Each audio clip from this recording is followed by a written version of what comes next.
Tim, tonight for the first time, we're seeing the confrontation between University of Florida football players and alleged Gainesville gambler. And it's a story that we first broke earlier this week, and now we've obtained exclusive video from a witness who saw the whole thing happen.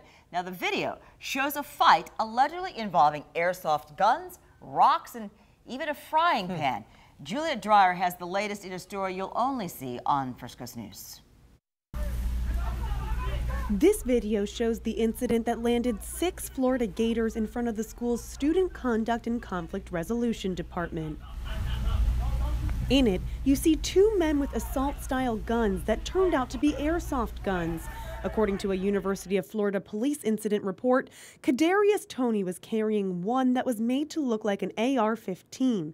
The orange tip had been painted black.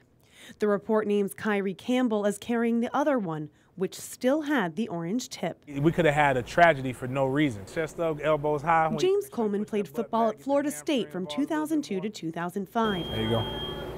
He now trains athletes here in Jacksonville. And whether it be airsoft assault rifles, a frying pan, or rocks, bottom line is you brought that to that, and who knows what, without knowing what the other side had. According to the police report, the Gator football players told police that locals try to pick fights with them when they go out, something Coleman can relate to and prepares his athletes for as well. The same amount of people that love you, that same amount of people will hate you as well. That's why Coleman recommends that student athletes stick to places that they know well, typically on campus. If they step off, it can be unpredictable who and what they'll encounter. Overall, Coleman echoed head coach Dan Mullen's statement, saying he hopes this was a learning experience. For these athletes and others, he has a few rules. The biggest one, don't do anything that would embarrass your mother. Juliet Dreyer, First Coast News on your side.